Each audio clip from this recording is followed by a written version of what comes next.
Fala galera, beleza? Alucard na área novamente, seja muito bem-vindo a Matilha Board Game. Galera, hoje nós estamos aqui para trazer um vídeo de regras mais do que especial. Hoje nós vamos falar das regras de Chronicles of Drunagor. Galera, olha que aquisição, hein? Fazia um bom tempo que eu não ficava tão contente com acertar na aquisição de um jogo. Antes de ir para o vídeo de regras, eu quero agradecer, tá, o Heitor lá da Ludo ao Cubo e também o Eduardo, que foram as pessoas pelo qual eu consegui chegar nesse jogo. Um jogo que eu queria bastante e eles me passaram aí os caminhos para chegar até esse jogo e eu consegui adquirir a minha cópia. Galera, muito obrigado de coração mesmo por essa ajuda e por vocês terem lembrado de mim aí na hora que vocês conseguiram, né, adquirir a cópia de vocês também. Bom, feitos os agradecimentos, quero falar para vocês algumas coisas importantes. Primeiro, pessoal, o vídeo de regras do Drunagor vai ser o vídeo de regras da nova versão 1.5, que é a versão do jogo que eu tenho, tá? Então talvez vai ter alguma diferença aí nas regras da versão anterior que eu não sei quais são todas as diferenças na verdade, tá? Como eu tenho a versão 1.5, então é o vídeo de regras da versão 1.5. Ouvi dizer que é a versão melhorada, que foi balanceado a dificuldade e tudo mais. E eu não conhecia a versão 1.0, mas se a ideia era balancear a dificuldade, na minha opinião, funcionou bem, tá bom? E outra coisa, vocês vão ver que o vídeo é longo, tá? É um vídeo longo, às vezes o tempo do vídeo vai poder assustar aí, mas se for para trazer um vídeo de regra, quem conhece o meu canal sabe que eu me proponho a realmente ensinar o jogo. Se for só para ensinar o básico ali do jogo, eu acho que você pode fazer isso aí lendo o manual e tudo bem, aí depois as suas dúvidas você pode sanar em fóruns, em outros locais. O meu objetivo aqui é ser uma ferramenta realmente útil para a comunidade. Então o meu vídeo de regras é longo, mas ele é detalhado, bem explicado, tá? E eu vou abranger ali praticamente o manual inteiro nesse vídeo de regras. Então por isso que é um vídeo de regras longo. Então, cara, você imagina, é um vídeo de quase 2 horas aí de regra. Deu muito trabalho fazer esse vídeo, muito mesmo. Então, poxa, deixa o like aí para ajudar o canal. E se você ainda não é inscrito, considere também se inscrever para fortalecer o nosso canal, beleza? Dito isso, não vamos mais enrolar não. Vamos lá para a mesa, vamos ver as regras de Chronicles of Drunagor. Bom pessoal, nós vamos começar a explicação das regras aqui do Chronicles of Drunagor e nós vamos iniciar pela ficha do personagem, tá? Vou apresentar para vocês primeiramente a ficha do personagem e explicar aqui como é que vai funcionar cada parte da ficha do personagem. Primeira coisa que a gente vai ver aqui sobre a ficha de personagem é que aqui na parte superior nós teremos a trilha de pontos de vida do nosso personagem. Então nós vamos localizar um cubo rosa e com esse cubo rosa nós vamos colocar o ponto de vida inicial do nosso personagem, que normalmente vai estar marcado aqui numa cor diferenciada. No caso do Elros, 10 pontos de vida para o Elros, tá? Agora, o que nós vamos ter aqui do lado esquerdo da ficha do personagem? Aqui nós vamos ter as habilidades do nosso herói, tá? Essas habilidades, elas são divididas em conjuntos que eu vou explicar melhor na parte apropriada. Essas são as habilidades iniciais que o Elros possui. Então ele já vai começar com todas essas habilidades que estão na ficha dele. Aqui nós vamos ter o nome do personagem e a classe dele. No caso do Elros, ele é um elfo assassino. Aqui nós vamos ter o espaço para nós colocarmos a quantidade de cubos que o Elros tem disponível. E como nós vamos fazer isso? Você também vai localizar esta carta, que é a carta de iniciativa do Elros, e aqui na parte inferior ela vai mostrar quantos cubos esse personagem começa. No caso, ele vai começar com 2 amarelos, um verde, um azul e um vermelho. Então nós vamos colocar essa quantidade de cubos na área apropriada. Depois nós vamos ter aqui um pequeno resumo do que pode ser feito no turno do personagem. Aqui está dizendo que no seu turno você pode se mover 3 e realizar 2 ações de cubo. Eu vou explicar isso na fase apropriada. Logo depois nós vamos ter mais 2 habilidades em roxo que são chamadas de habilidade de focos. Essas habilidades podem ser usadas pagando uma quantidade aqui indicada na ficha de focos, que eu também vou explicar na parte apropriada. Depois nós vamos ter aqui as proeficiências do nosso personagem. O que é isso? As proeficiências me mostram quais são os tipos de equipamento que o meu personagem pode usar. No caso do Arrows, a arma, ele pode usar armas leves. Então, eu vou, dentre todos os equipamentos iniciais que o jogo disponibiliza, encontrar uma arma que tenha a característica arma leve, escrito aqui abaixo do nome da arma. Localizado, então, eu posso equipar uma arma porque o meu personagem é capaz de utilizar essa arma.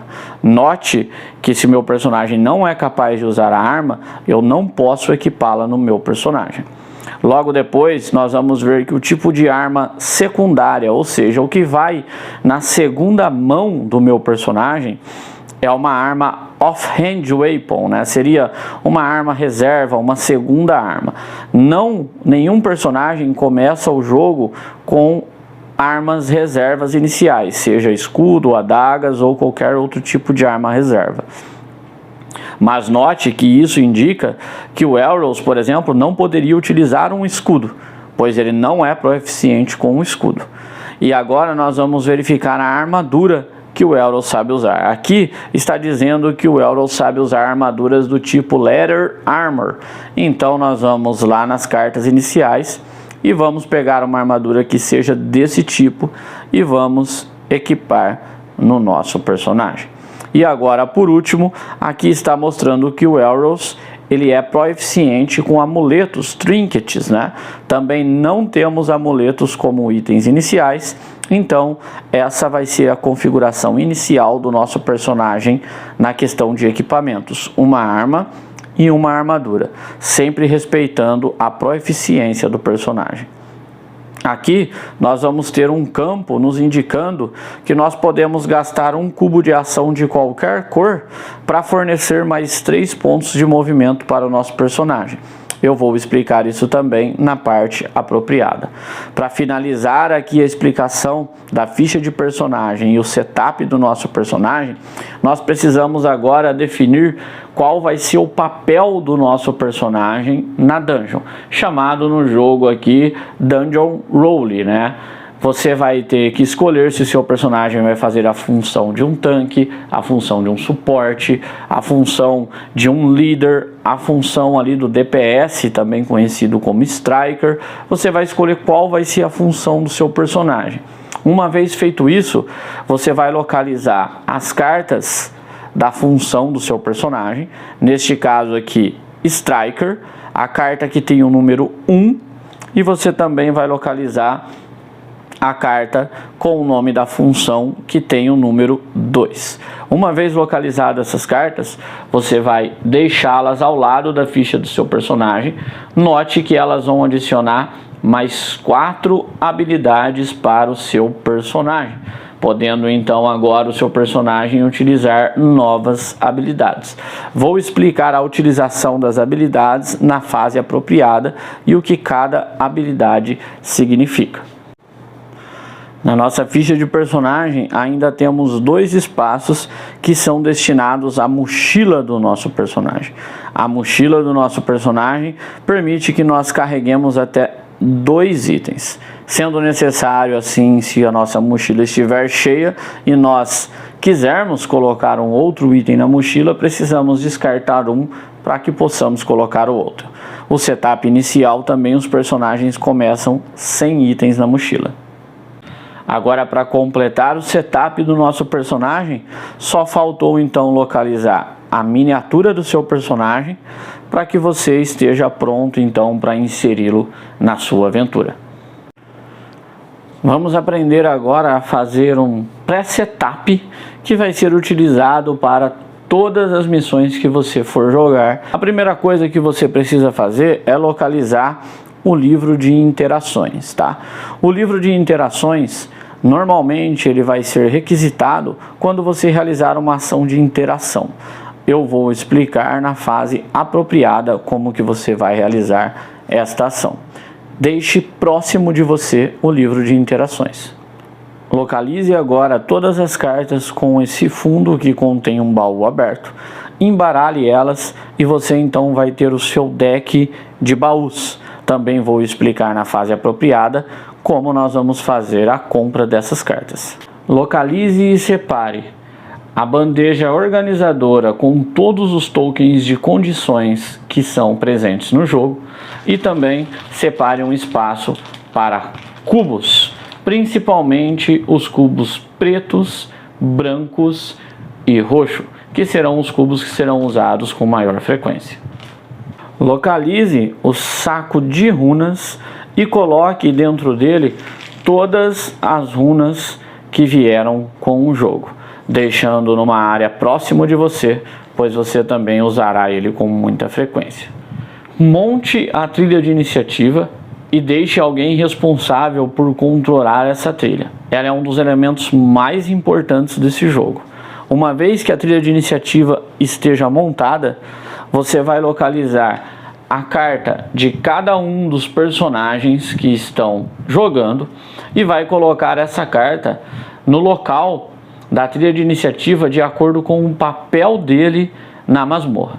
No caso de o seu personagem ser o Striker, você vai colocá-lo posicionado na parte de baixo da trilha de iniciativa. No caso do seu personagem ter o papel de líder, você vai colocar posicionado no espaço apropriado para o líder. Uma vez posicionado o seu personagem, ele permanecerá nesta posição e então nós iremos utilizar o token de controle de iniciativa que vai movendo de carta em carta, de posição em posição, para indicar de quem é a vez de jogar. Localize e posicione na mesa a trilha na onde você irá controlar as condições e os pontos de vida de cada inimigo, identificado cada um por sua cor. Nesta trilha, você realizará o controle fazendo uso de cubos brancos, aonde você vai definir a vida de cada inimigo e você vai fazer o controle então da vida fazendo uso desses cubos brancos. Deixe cubos brancos separados para que você possa fazer o controle do HP de cada inimigo que aparecer durante o jogo.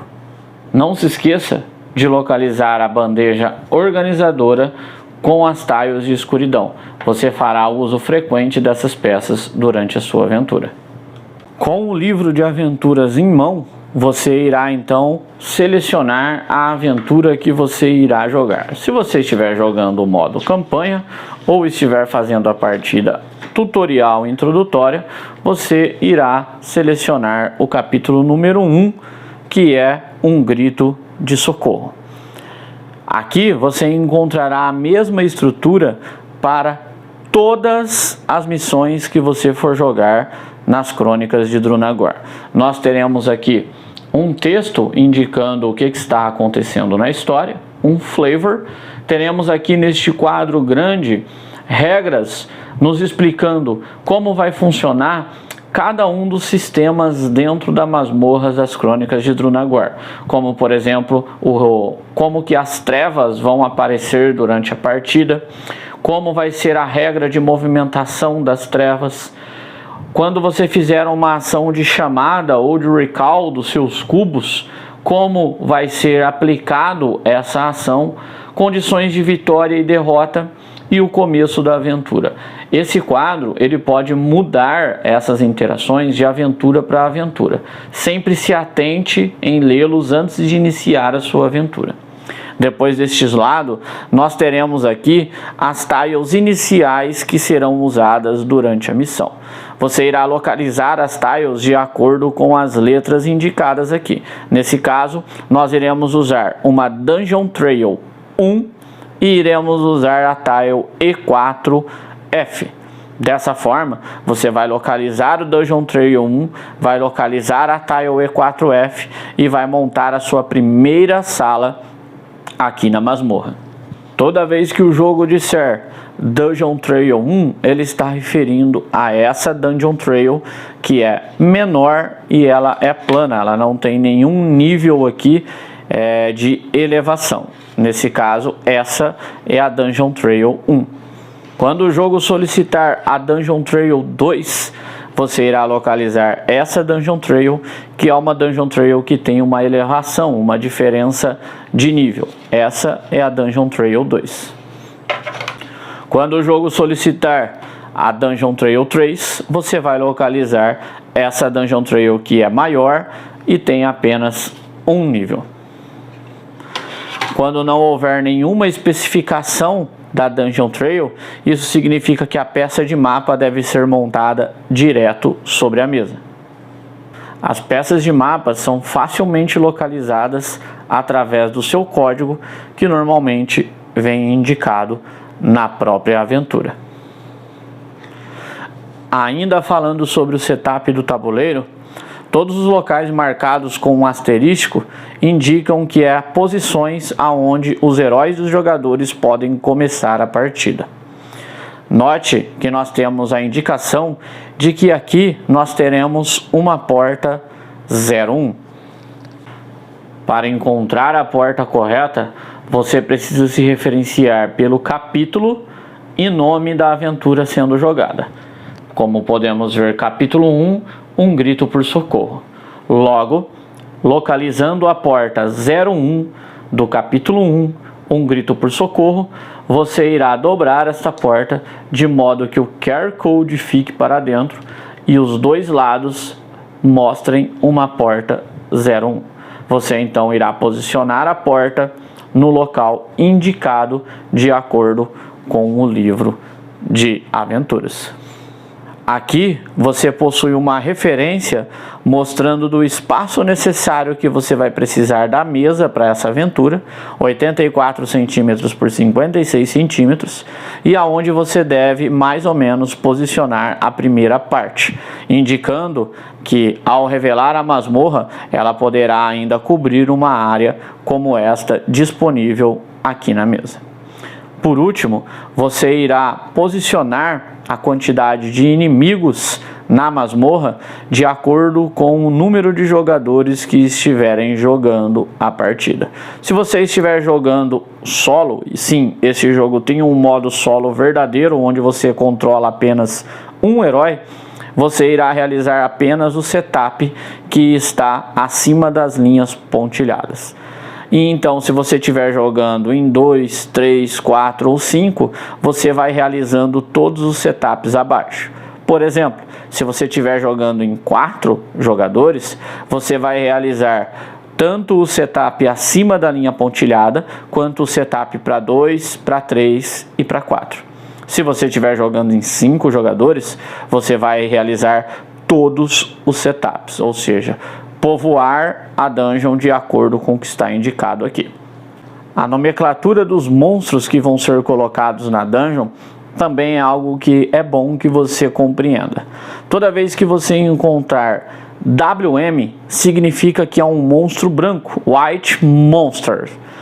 Ele vai se referenciar às vezes a um nome específico do monstro e também a patente desse monstro. Nesse caso, este é um rookie, né? Um aprendiz. Você então vai localizar o monstro que a carta tem o fundo branco, o nome pedido ali é o esqueleto arqueiro, e aqui a patente dele é rookie. Ele é um rookie standard. Dessa forma você consegue localizar qual é o monstro que você vai ter que colocar na masmorra. Note que aqui tem uma runa indicando a posição que esse monstro será colocado na trilha de iniciativa. Você deve então, na trilha de iniciativa, posicionar o monstro no espaço apropriado. Azul na parte de cima da trilha de iniciativa. Uma vez posicionado a carta de iniciativa do monstro, você então vai posicionar o monstro no local apropriado no tabuleiro. Quando o jogo disser GM, ele está se referenciando a Grey Monster, ou monstro cinza em português.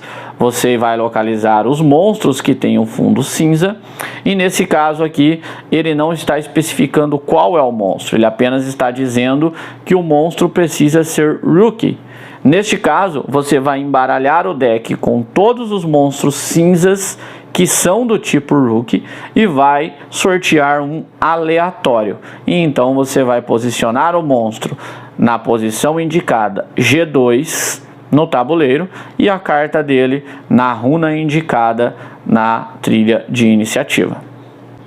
De forma prática, realizando o setup, então, vamos imaginar que estamos realizando o setup para apenas um jogador. Localizando o nosso esqueleto arqueiro, vamos posicioná-lo na runa azul na parte superior na trilha de iniciativa. Agora nós vamos ver qual é a primeira cor disponível aqui na tabela dos monstros de cima para baixo. A primeira cor é a cor amarela. Então nós iremos localizar a base amarela, vamos encontrar a miniatura do esqueleto arqueiro.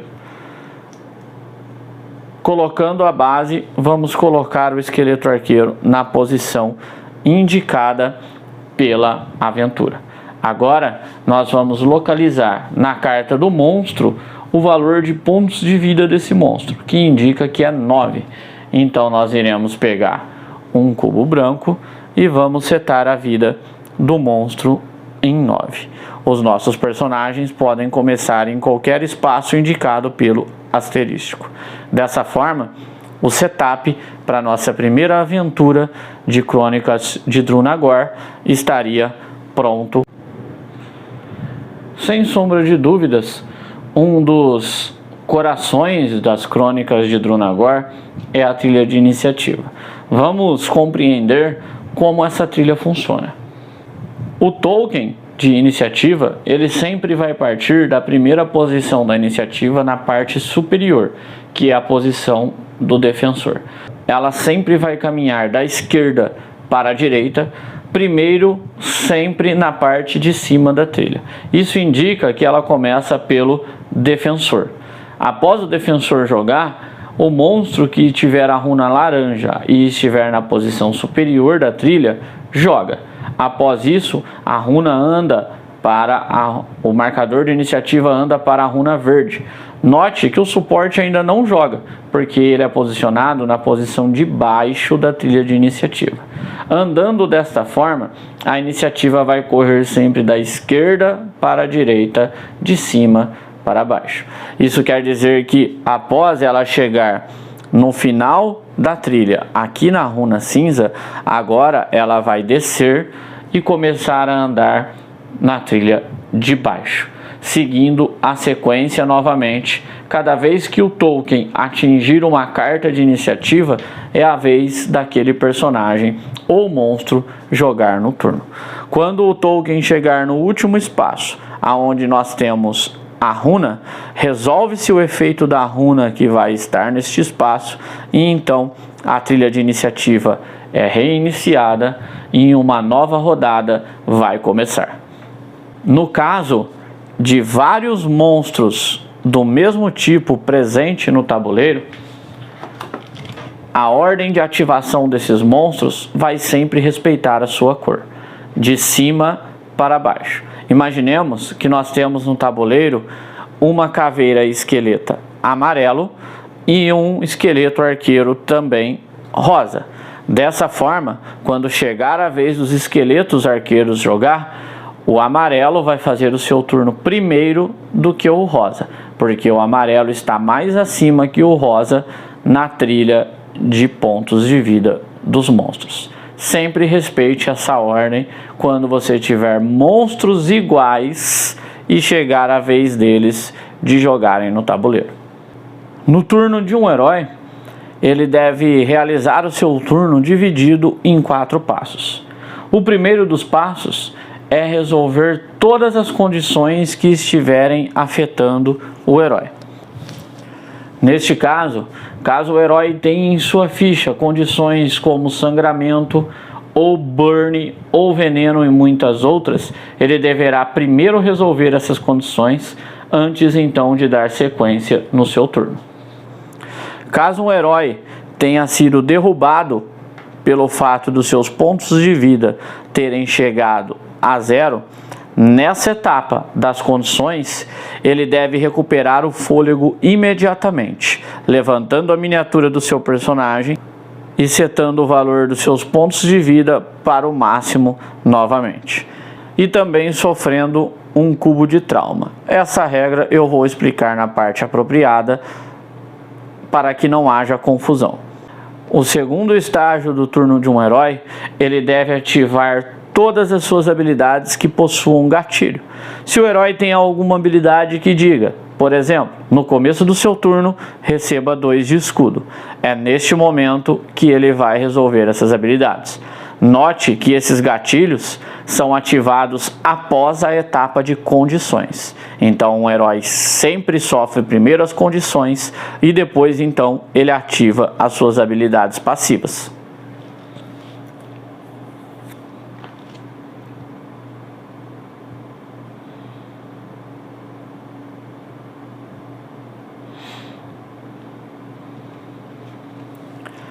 Terceiro passo de um turno de herói. O herói pode então fazer as suas ações.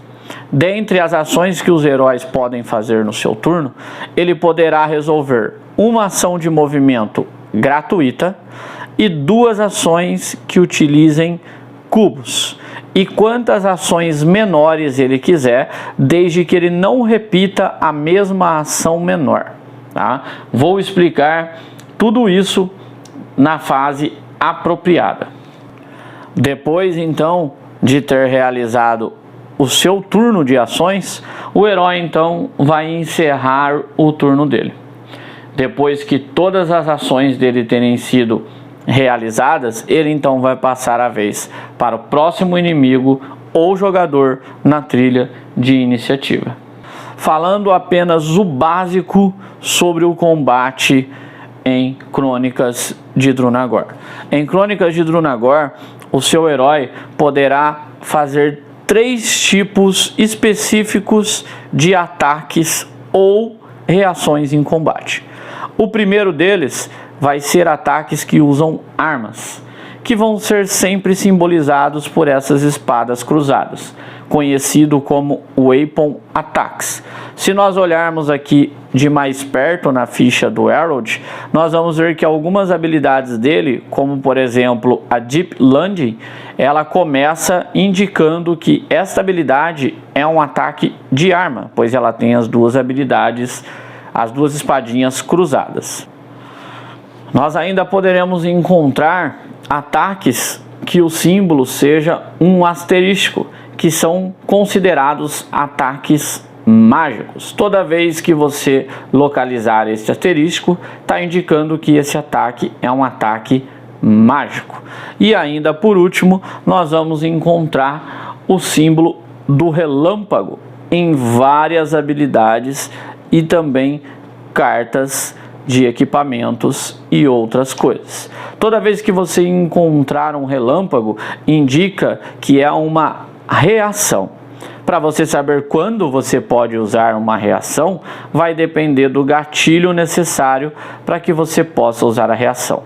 Por exemplo, a reação da armadura indica que self, ou seja, apenas o usuário da armadura pode prevenir 2 de dano e se mover 2. Logo, ele só vai poder usar essa reação em algum momento no qual ele for sofrer dano. Dessa forma, ele poderá então usar a reação da armadura.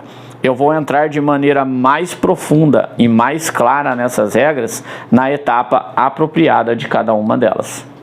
Algo muito importante para se saber nas Crônicas de Drunagor é que esse jogo possui algumas regras relativas a engajamento. O que isso significa? Quando você está adjacente a uma miniatura inimiga, você é considerado engajado com essa miniatura.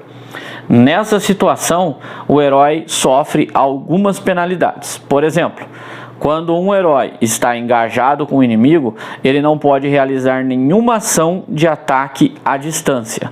Ações de ataque à distância são todas as ações vermelhas que você encontrar, tanto na sua ficha de herói, quanto nas suas habilidades, quanto nas suas armas. Outra restrição por você estar engajado com o inimigo é você não poder realizar ações menores. Por exemplo, abrir uma porta é uma ação menor. Caso Elros esteja engajado com o esqueleto arqueiro, ele não pode realizar a abertura da porta enquanto ele não desengaje ou elimine o seu oponente. Essa regra da ação menor possui duas exceções. Quando um herói está engajado com um inimigo, existe duas ações menores que é permitido que ele faça. Uma delas é usar itens consumíveis, como por exemplo pergaminhos e poções. Essas ações ele pode fazer mesmo estando engajado com um inimigo, e a outra ação menor que ele pode fazer ainda engajado com o inimigo são as ações de focos, que são as ações roxas que estão especificadas na ficha de personagem do herói. Vantagem e desvantagem. Algumas situações podem dar ao seu herói uma vantagem ou uma desvantagem durante o combate. Caso você esteja posicionado em um nível acima do inimigo, quando você realizar um ataque, esse seu ataque vai receber mais 2 de acerto para a sua rolagem de acerto. Caso a posição seja contrária e você tentar realizar um ataque em um inimigo que esteja um nível acima do seu, você irá receber uma desvantagem, recebendo então menos 2 para tentar acertar o inimigo no nível superior. Note que esta penalidade ela vai se aplicar mesmo a ataques múltiplos e mesmo em situações no qual você faz apenas uma rolagem para o ataque, mas os inimigos estejam em posições diferentes. Por exemplo, imaginamos que Arrows possui um ataque do tipo Cleave 2, que permite que ele acerte até 2 inimigos adjacentes a ele. Mas aqui, nesses 2 inimigos, nós vemos que um está um nível acima de Arrow e o outro está no mesmo nível. Como a rolagem de ataque do Cleave é apenas uma rolagem feita para acertar todos os inimigos possíveis pelo Cleave, ele vai realizar uma única rolagem com menos 2 de acerto por conta do inimigo que está no nível superior. Mesmo que esse inimigo esteja no mesmo nível que ele, neste caso o Cleave vai receber a penalidade. Diferente em situações no qual o personagem faz ataques separados para cada inimigo. Nesse caso, cada rolagem é feita com um bônus então apropriado. Um ataque com acerto normal para este inimigo e um ataque com menos 2 de acerto para o inimigo acima. Reações. Lembra que falamos que toda vez que encontrarmos um símbolo de trovão, isso indica que o seu personagem pode então fazer uma reação. A reação segue uma regra muito importante. Você nunca pode fazer mais de uma reação para uma mesma fonte. O que isso quer dizer? Imagine que o esqueleto arqueiro está causando aqui em Arrows 3 pontos de dano. Arrows então vai ter o direito de realizar uma reação para este dano que ele está sofrendo. Ele poderia alocar um dos seus cubos em sua armadura e prevenir 2 desses danos, sobrando aí 1 de dano que Arrows receberia. Arrows não poderia usar nenhuma outra reação para tentar impedir este 1 de dano que ainda entraria nele, pois ele já fez uma reação para o ataque desse monstro. Mas note que outros jogadores poderiam usar uma reação deles para ajudar Arrows a se defender deste ataque. Isso quer dizer que cada personagem só pode realizar uma reação para cada fonte que ele for receber. Caso o Arrows for receber um novo ataque, então ele pode fazer uma nova reação para este novo ataque.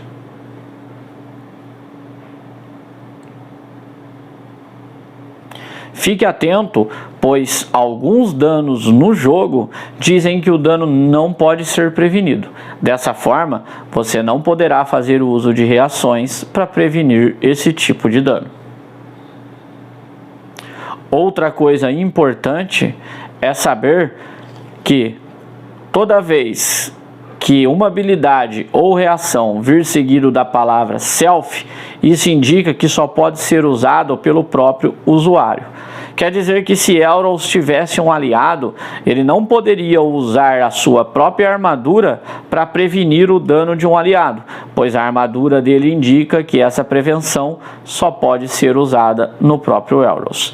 Caso a habilidade esteja escrito apenas previna, sem o self, quer dizer que você pode utilizar essa ação para também prevenir danos de aliados seu de acordo com o alcance, que eu vou explicar na fase apropriada. O jogo possui um sistema de escudos. Os jogadores podem acumular até 4 escudos em suas fichas. Toda vez que um jogador receber um dano que possa ser prevenido de alguma forma, esse dano primeiro precisa ser reduzido dos escudos e só então depois os heróis podem usar habilidades de prevenção. Você nunca pode fazer a ordem contrária. Por exemplo, prevenir primeiro e depois diminuir os seus escudos. Vamos pegar o exemplo da caveira. Imagine que a caveira arqueira atacou Arrows e está causando 3 pontos de dano. E Arrows possui 2 pontos de escudo. Arrows precisa primeiro então perder os seus 2 pontos de escudo e então agora escolher receber um 1 ponto de dano que faltou ou usar alguma habilidade de prevenção para que ele não receba o dano faltante. Algo importantíssimo nesse jogo é, caso você bloqueie totalmente o dano, você não recebe a condição do ataque. Aqui nós podemos ver que a caveira arqueira no seu ataque, ela causa veneno 1. No caso, se Arrows bloquear totalmente o ataque, ele não recebe a condição de veneno. Mas se ele receber pelo menos 1 ponto de dano, ele deverá colocar uma condição de veneno na sua ficha de herói. Caso um herói sofra dano suficiente para zerar a sua vida, ele sofre então um nocaute. O herói precisa deitar a sua miniatura para indicar o nocaute, remover todas as condições que estejam afetando o herói, como veneno, slow e muitas outras. O herói vai então fazer uma ação livre de chamada dos seus cubos, que eu vou explicar na ação apropriada, e então o herói deve localizar um cubo roxo, conhecido no jogo como cubo de trauma. Ele então, com o cubo roxo, deve escolher uma das suas habilidades de herói ou de suas habilidades de Dungeon Roll para que ele possa bloqueá-la com o cubo de trauma. Se ele, por exemplo, colocar o cubo de trauma sobre esta habilidade, Focos em Batalha, isso vai indicar que Arrows não poderá mais usar o foco de batalha pelo restante dessa aventura, deixando essa habilidade bloqueada. Quando a trilha de iniciativa chegar na vez de Arrows, Arrows deve então levantar a sua miniatura, retomar o fôlego, levando seus pontos de vida para o máximo e então realizar o seu turno normalmente. Enquanto um personagem está nocauteado, ele não pode ser alvo de nenhum inimigo e nem de nenhuma habilidade. Porém, caso o personagem seja nocauteado pela segunda vez e ele precisar receber um segundo cubo de trauma, todos os jogadores perdem a partida imediatamente. Alguns personagens são capazes de invocar pets. Quando um personagem invoca um pet, ele normalmente coloca a miniatura do pet adjacente ao herói que invocou esta miniatura. E a carta do pet é colocada logo após a carta do herói na trilha de iniciativa, indicando que o pet sempre vai jogar depois que o herói fizer o seu turno. A carta do pet funciona de forma muito simples. Na carta do pet nós temos aqui a quantidade de movimentos que o pet pode fazer, habilidades que o pet pode ter, por exemplo, nesse caso o lobo, ele causa sangramento 1, e aí onde nós temos as duas espadas cruzadas, a quantidade de dano que o pet é capaz de causar. Aqui em cima nós temos um indicativo de qual é o tipo de ataque do pet. Ataques amarelo são sempre considerados ataque corpo a corpo. Um pet, ele sempre precisa agir na seguinte ordem: mover e atacar. Um pet nunca pode atacar e depois mover. No caso aqui então, se Elros fosse ativar o seu pet, não que Elros tenha essa habilidade, é claro, mas estamos usando apenas como exemplo, o pet iria fazer um ataque na caveira. O ataque do pet sempre acerta e o dano entra direto. Então o pet causaria 1 ponto de dano na caveira, mas ele não causaria o sangramento, porque a caveira é imune a sangramentos. Dando continuidade, após o ataque, o lobo não poderia então realizar seus 4 movimentos, porque ele já atacou. Caso o lobo quisesse se mover, ele poderia então se mover primeiro e depois realizar o ataque na caveira. Nunca o inverso. Para abrir uma porta, um herói pode usar uma ação menor. A ação menor é como se fosse ações livres. Uma ação menor nunca pode ser repetida 2 vezes no mesmo turno do herói. O que eu quero dizer com isso? Um herói não pode, por exemplo, abrir 2 portas no mesmo turno, mas ele pode abrir uma porta e fazer uso, por exemplo, de uma poção ou pergaminho, porque são ações menores diferentes. O que o herói não pode fazer é repetir 2 vezes a mesma ação menor em um turno. Quando um herói decide então abrir uma porta, ele, gastando uma ação menor estando adjacente à porta, vai seguir os seguintes passos. Primeiro, ele vai pegar a porta, vai abrir e vai ler aqui o texto indicativo do que vai acontecer atrás da porta, seguindo uma história e um flavorzinho aqui. E então agora os jogadores terão 2 alternativas. Eles podem, se quiser, ler o QR Code com um celular, no qual eles serão enviados para um site que vai gerar uma versão alternativa da abertura desta porta, dando uma maior rejogabilidade para o seu jogo. Mas caso for a primeira vez que você esteja jogando, então você pode simplesmente abrir e montar o setup da porta indicado aqui no meio, igualzinho como a montagem do setup que eu já expliquei no começo do vídeo. A única coisa que você precisa ficar atento é seguir essa setinha amarela que indica que é a partir daqui que a porta foi aberta. Seguindo então, se sabemos que é a partir daqui que a porta foi aberta, nós vamos montar essa tile E3F exatamente na posição indicada aqui pela nossa porta. Feito isso, vamos colocar todo o setup, como eu já expliquei, na nova peça, e então resolvemos a última parte da carta da porta, fazendo a leitura das regras especiais e eventos que vão ser ativados atrás desta porta. Ação menor: interação com os tokens de interação. Este token ele vai ser utilizado sempre que houver uma interação para que seja feita. O número no token indica a quantidade de interações que ainda podem ser feitas referente àquela interação.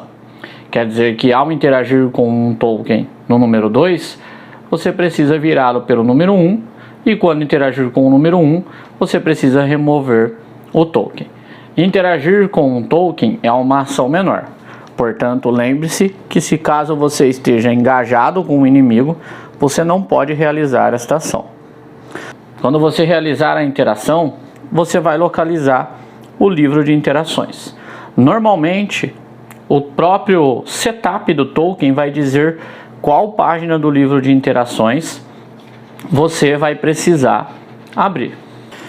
Na página aberta, você terá várias opções nas quais você pode interagir. Escolhendo uma dessas opções, você então deverá localizar o livro de aventuras, e no livro de aventuras, a partir da página 84, você vai encontrar todas as interações numeradas em ordem. Você então deve ler apenas a interação que você fez e seguir a sequência de acordo com as instruções no livro.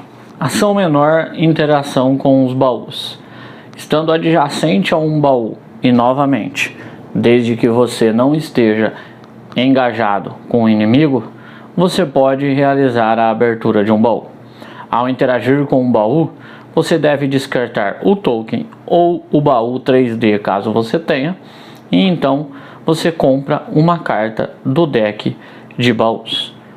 Esta carta pode ser destinada tanto à sua mochila, quanto pode ser alguma carta que vai te instruir a fazer coisas diferentes.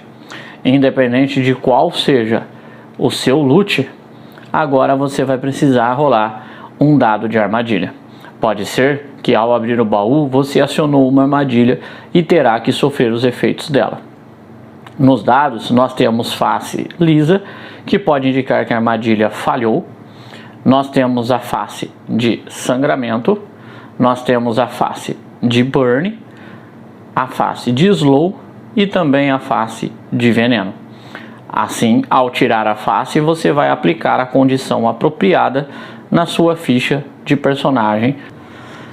Testes de habilidade. Normalmente, proveniente de alguma interação ou até mesmo de abertura de portas, e no desvendar, no desfecho de alguma aventura, você pode ser orientado a fazer um teste de habilidade. O teste de habilidade, ele vai sempre seguir a cor de cubos. Por exemplo, caso o teste pedido para você seja um teste de força, isso indica que é a cor amarela. O teste normalmente terá uma classe de dificuldade familiar para aqueles que jogam Dungeons & Dragons. Por exemplo, o teste pode pedir para que você arrombe uma porta com uma classe de dificuldade 11. Você deverá então rolar um dado de 20 faces que acompanha o jogo e somar mais 2 para cada cubo da cor do teste que você possuir. No caso do teste de força, que usa cubos amarelo, você então somaria mais 4 ao resultado do seu dado neste exemplo. Note que o quanto você soma dos cubos não tem relação com o fato dos cubos estarem alocados a alguma habilidade ou não, mas sim com a quantidade total de cubos daquela cor que você possui, independente se eles estejam alocados ou não. Vencendo ou perdendo, para que você perca o jogo nas Crônicas de Drunagor, existem aí alguns meios que são padrões, fora algum outro meio que a aventura pode dar. O primeiro deles é perder por tempo. Caso você precise comprar uma runa aqui do saco de runas e não houver runas aqui para ser comprada, você perde o jogo.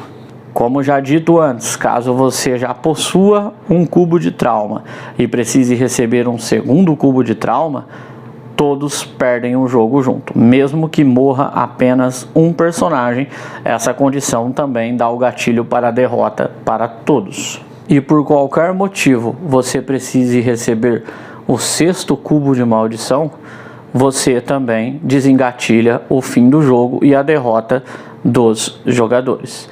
Os jogadores perdem então caso acabe as runas do saco de runa, caso um jogador receba um segundo cubo de trauma ou caso um jogador receba o sexto cubo de maldição. E os jogadores vencem o jogo quando eles completam o objetivo proposto pela aventura que eles estão jogando.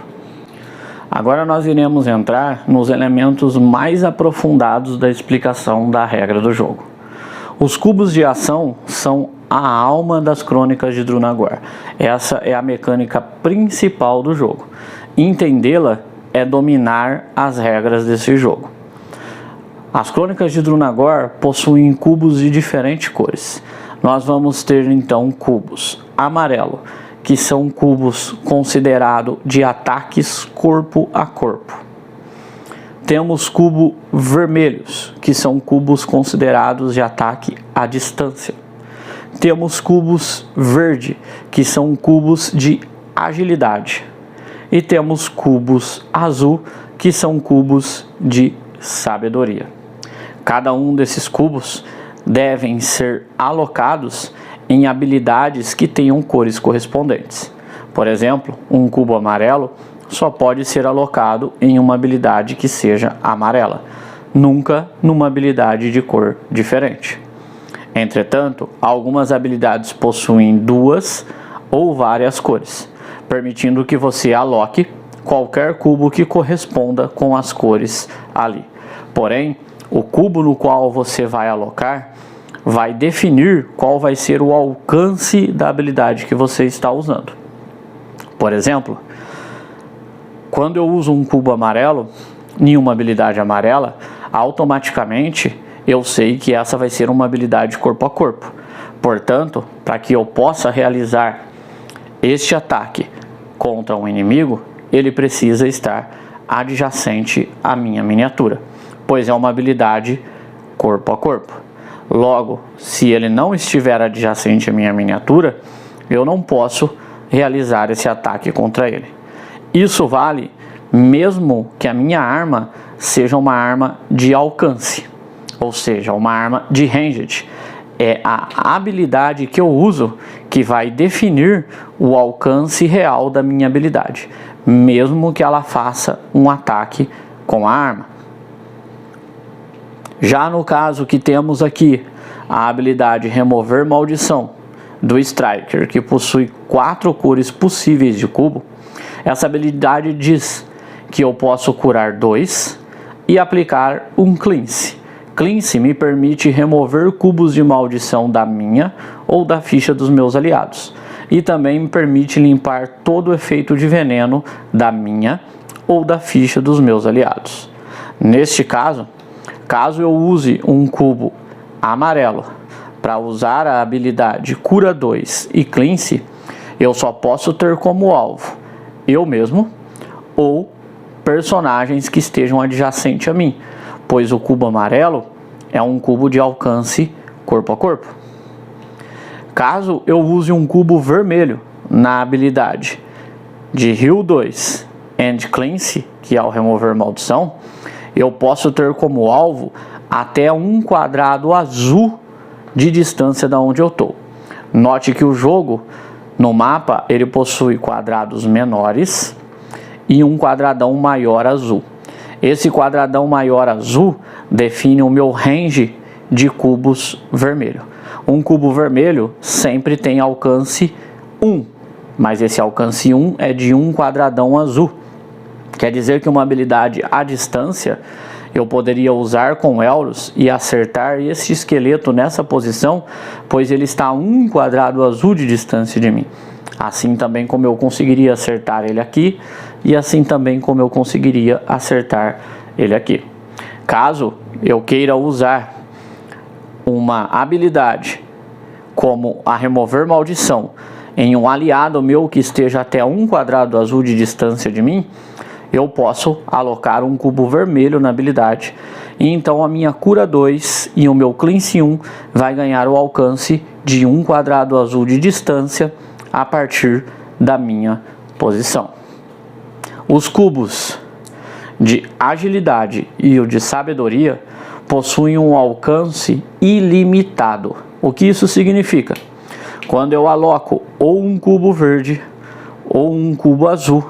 Na habilidade Remover Maldição, eu posso usar o efeito dessa habilidade em qualquer local da dungeon que já esteja revelado.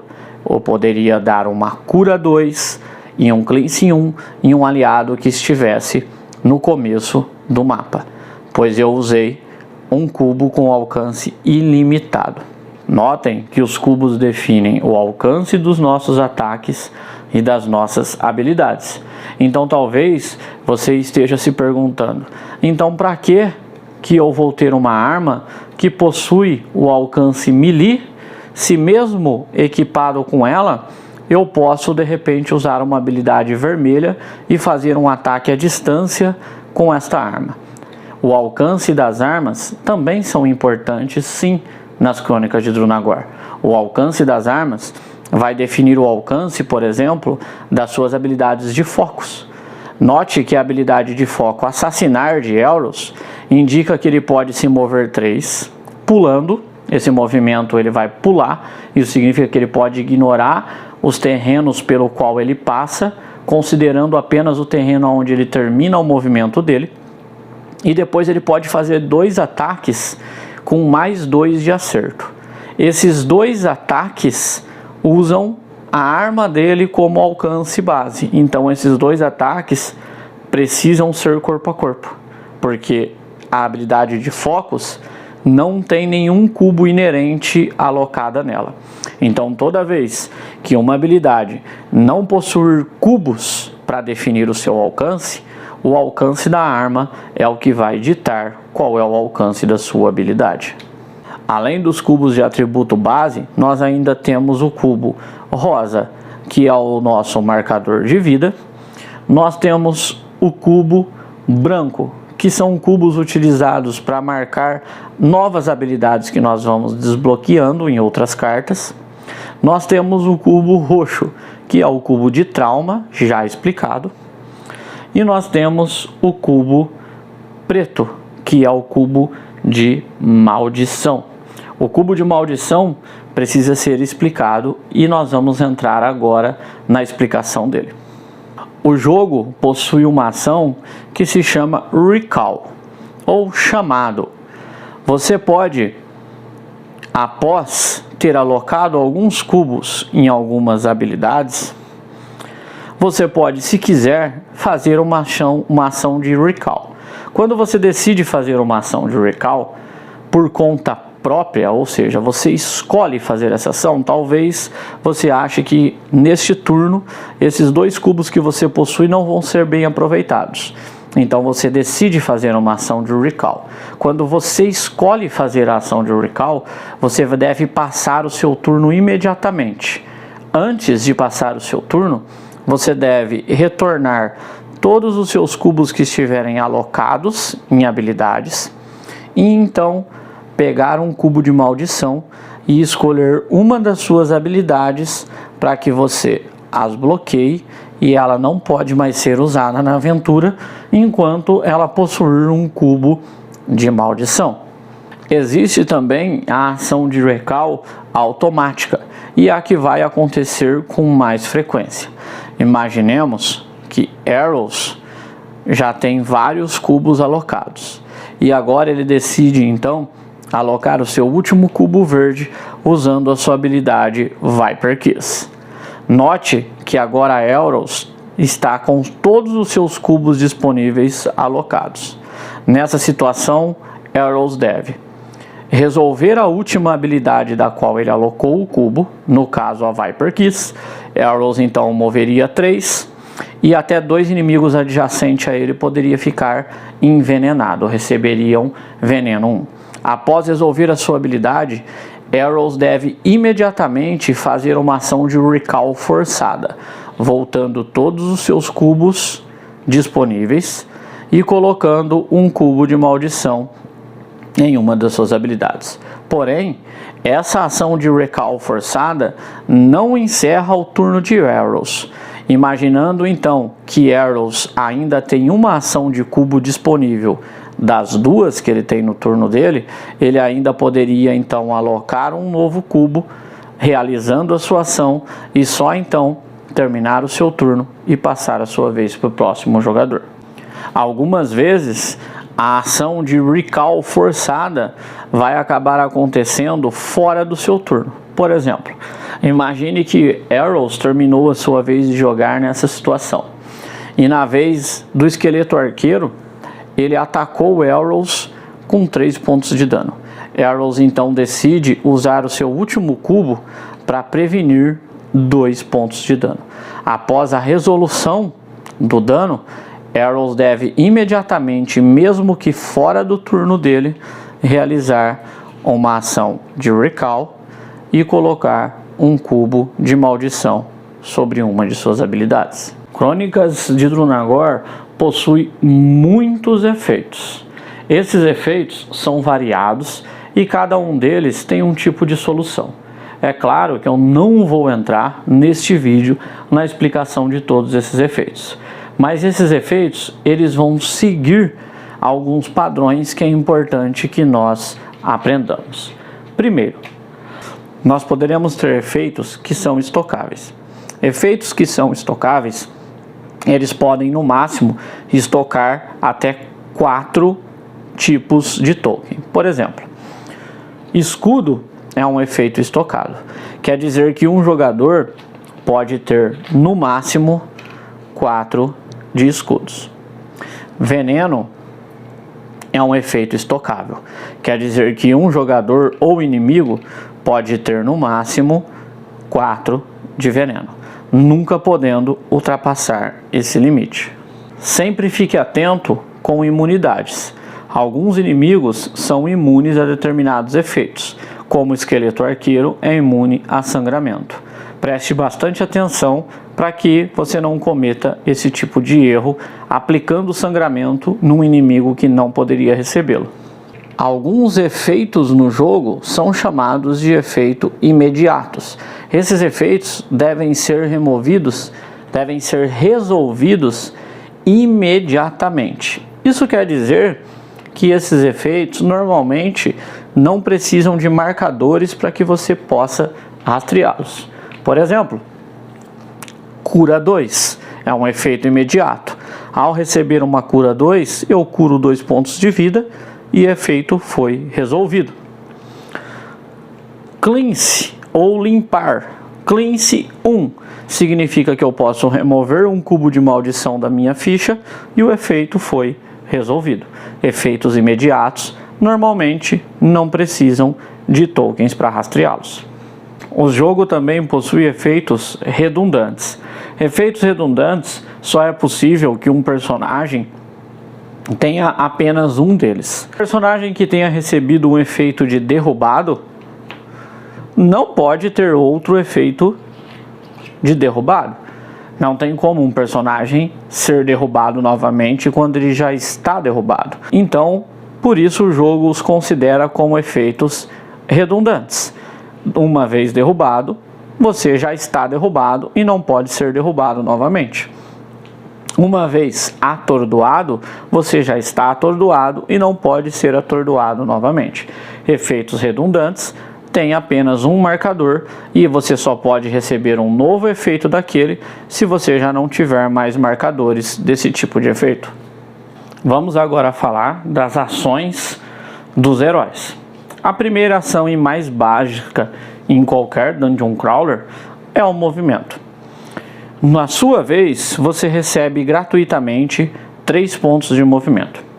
Esses 3 pontos de movimento podem ser utilizados para que você se mova pelo tabuleiro. Você pode se mover para qualquer quadrado menor adjacente a você. Logo, com 3 pontos de movimento, Arrows poderia se mover tanto na ortogonal como na diagonal por 3 quadrados, como ele desejar. Diferente de muitos outros Dungeon Crawlers, nas Crônicas de Drunagor você não sofre nenhum impeditivo para desengajar do inimigo, ou seja, estando adjacente a um inimigo, você pode sair ou andar livremente em volta dele sem que você receba nenhuma penalidade. Você também pode passar por entre 2 inimigos, o jogo usa o termo se espremendo na diagonal, ou até mesmo passando por meio de outros obstáculos. Você nunca pode passar por um inimigo, a menos que você tenha habilidades como pulo ou voo. Mas você pode passar por um aliado seu, desde que você não termine o seu movimento no mesmo espaço que ele. Alguns inimigos no jogo ocupam uma área azul inteira. Ao se mover, esses inimigos se movem de área azul em área azul. Pelo fato desses inimigos serem grandes, eles nunca podem, por exemplo, entrar na área de um jogador, tirando o jogador de lá. Porém, eles podem entrar na área dos inimigos. Quando um inimigo entra na área de outro inimigo, ele empurra aqueles inimigos de lá. E o jogador que for o líder pode decidir para qual espaço adjacente àquele quadrado que o monstro empurrou o inimigo, ele vai ter que parar. Caso um monstro grande entre em uma área onde continha um baú, ele quebra aquele baú, fazendo com que o conteúdo do baú seja perdido. Porém, o monstro precisará rolar o dado de armadilha e sofrer o efeito da armadilha daquele baú. Em Crônicas de Drunagor, nós temos 3 níveis diferentes de altura, sendo mesa nível 0, primeiro nível da Dungeon Tray nível 1 e segundo nível da Dungeon Tray nível 2. Em uma movimentação, heróis e monstros podem subir até um nível sem gastar pontos de movimentos adicionais. Por exemplo, Arrows poderia subir do 0 para o nível 1, gastando apenas um ponto de movimento. Porém, caso Arrows queira subir do nível 0 para o nível 2, ele precisa então gastar 2 pontos de movimento para isso. A mesma regra se aplica aos monstros. Caso um herói esteja no nível 2 e queira descer apenas um nível, ele pode fazer isso com um ponto de movimento sem sofrer nenhum prejuízo.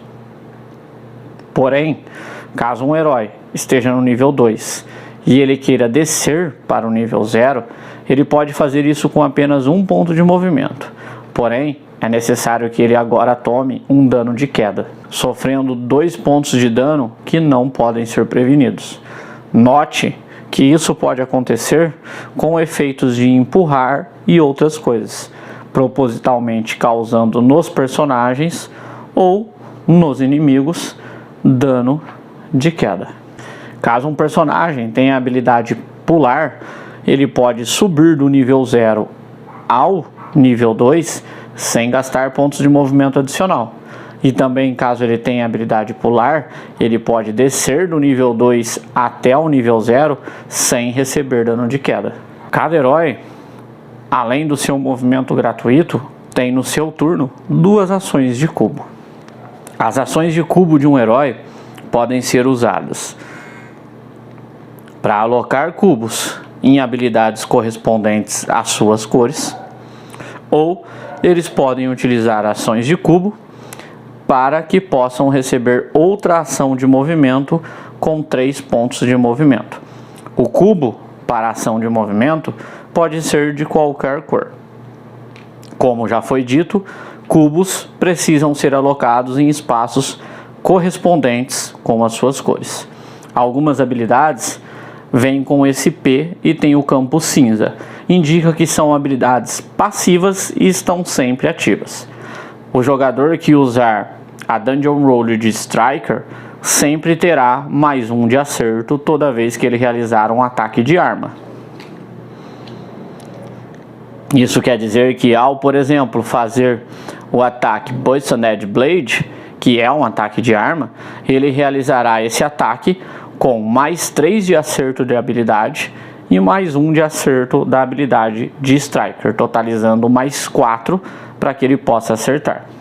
Quando um herói faz um ataque de arma, ele tem como número alvo acerto o número indicado na sua arma. Quer dizer que ao tentar acertar um inimigo, Elros precisa de um número no dado de 20 faces que seja igual a 7 ou maior, após a aplicação de bônus ou de penalidades. Um resultado 1 no dado é considerado sempre uma falha, chamamos de falha crítica.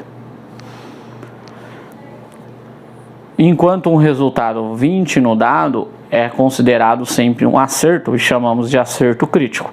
Um acerto crítico causa o dobro de dano, mas não o dobro de efeitos.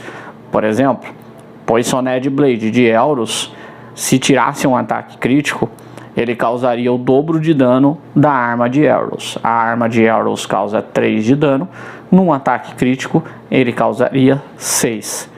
Porém, o efeito de veneno 1 não seria dobrado para veneno 2, permaneceria sendo veneno 1. Habilidades que possuem um asterisco, como o exemplo mísseis mágicos, são habilidades mágicas.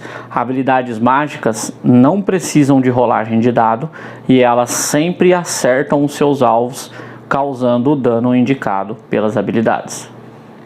Lembrando que qualquer ataque, seja dos jogadores ou dos inimigos, só aplicam seus efeitos caso eles causem dano. E normalmente, não se esqueça que a cor do cubo alocado definirá o alcance daquilo que você estiver fazendo. E não se esqueça que ataques vermelhos não podem ser realizados caso você esteja engajado com um inimigo. As habilidades, na maioria das vezes, são intuitivas e fáceis de entender. Porém, existem algumas regras que nós podemos aplicar que vão nos ajudar bastante. Vamos pegar o exemplo Remove Curse da habilidade do Striker. Ela diz que você pode, ao usar essa habilidade, curar 2 e aplicar Cleanse 1. Note que a palavra End na frase não permite que você divida esses efeitos em alvos diferentes. Por exemplo, ao usar essa habilidade Cura 2 e Cleanse 1 e Limpeza 1, você deve usar todo o efeito no mesmo alvo, não podendo dividir a cura para um alvo e a limpeza para outro alvo. Normalmente na habilidade você encontrará termos como aliados, próprio, que é o self. Isso indica que aliados só podem ser conjurados em aliados, nunca em você mesmo. Se a palavra próprio estiver na habilidade, como na armadura, self, indica que esse efeito só pode ser usado em você mesmo. Caso você encontre a palavra strike na habilidade, indica que você acerta toda a área azul indicada se for strike 1. Se for, por exemplo, strike 2, indica que você acerta 2 áreas azul e assim sucessivamente, acertando todos os alvos que estiverem dentro daquela área. Caso você encontre adjacente ou ADJ, significa que você só pode ter como alvo miniaturas adjacente a você. Lembre-se que em caso de habilidades que permitem mais de um ataque, como Twin Strike, aqui do Striker, você deve sempre aplicar todas as penalidades ou bônus para cada um dos ataques. Ainda usando a habilidade Twin Strike do Striker como exemplo, caso Elros queira fazer o Twin Strike e ele aloque um cubo amarelo, ele irá então realizar um ataque contra a caveira que está adjacente a ele, utilizando a sua arma. Ele fará 2 rolagens de dado separadas e tentará tirar 7 ou mais para que ele acerte a caveira. Caso ele consiga, ele então aplicará os 3 de dano da arma dele na caveira por ataque acertado.